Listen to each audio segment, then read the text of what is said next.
here we are, unboxing the Ninja Sizzle. Picked this up at Walmart. $70 some. I have a crappy George Foreman, and by golly, a cheap ass top on it. So thought this thing looked pretty solid. Plus you can cook more on it. And it looks like a lot of it is dishwasher safe, right? So just looking at the front, 500 degree max heat, compact design, 14-inch cooking surface. You know, it'd been nice if they would have said if that's surface area, so 14 square inches, or is it 14 inches wide? You know, but fits up to 6 burgers, so that's good. You've got the ability to put char grills in, which, you know, George Foreman you can do. Veggies, interesting. You know, obviously you could put a big ass steak in there, and then they show some shrimp there. Looking at the side of this here box, perforated mesh lid, non-stick grill plate, and temperature dial. So we'll see all that. Looks like that side is the same.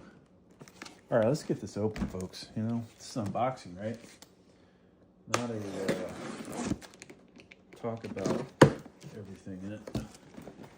Okay, so now, of course, none of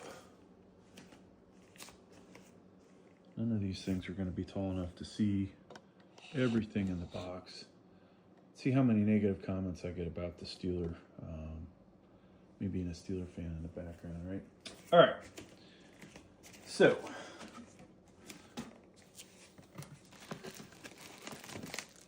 we get a quick start guide, all right?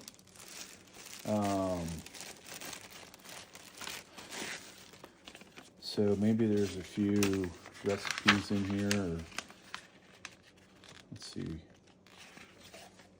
Yeah, a couple of recipes in here, nice. Grilled pineapple cake. And then here is a, this shows you actually temperatures to cook stuff at, right? So you don't want to lose this. And I'll tell you, just so I don't lose it, at least the good camera, which is the iPhone 16 Pro Max. Here, let's start on page 1. So we'll just pan across. I think you guys can read that. We are recording in 4K. Now I'll do page 2.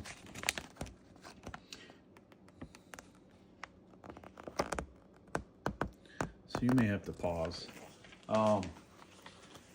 Just realized both cameras are 4K, but one seems to handle print better, so and then you guys can see that. All right, so that's going to be plenty useful, I would say. Now, let's see if we can get this out of the box. Of course not. I guess it's good they make these the exact minimum. Like no extra space to pull it out easily. Okay. Now, I usually hold on to my boxes, folks, for at least a month. You know, it's November. A lot of times you can return stuff a lot. You get an extension. So I'll probably hold on to this for even longer.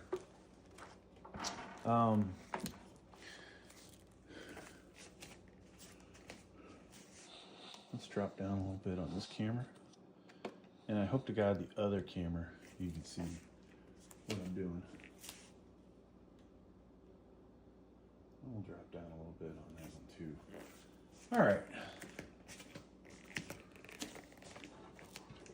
So open up the lid. There's another thing of cardboard in here. Throw that box. Here's your drilling plate.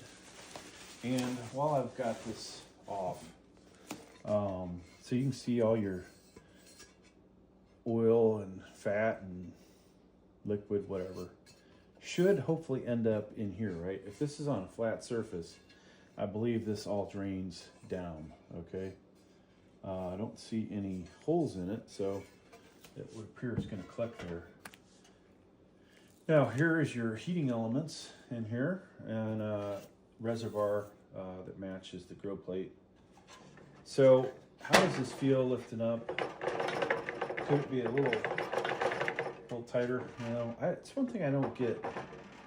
Are the bolts loose? Why isn't it, you know, seem a little firmer? So that thing, it would appear when you put that grill plate on there, this might be a safety mechanism so you don't burn the shit out of yourself. We have the dial here. So it goes from 0 to 500. 500 being the max. And this is nice, folks. I don't know if you guys can read that. It's giving you temperatures of hamburgers, hot dogs, things like that, steaks, just so you can see it. All right. What does the bottom look like? You know, overall, this looks well built. You've got about a, I don't know, 2.5 foot extension cable on it. And that's about it, folks. I will demonstrate, we might cook some ribeye steak sandwich today. I'll probably do, maybe I'll do 2 videos, just in case yours truly screws one of them up, right? Because nothing worse than, you know, we don't want to cook 2 steaks at once. We're going to cook them one at a time. But thanks for checking out my video. Please like, please subscribe. Thank you.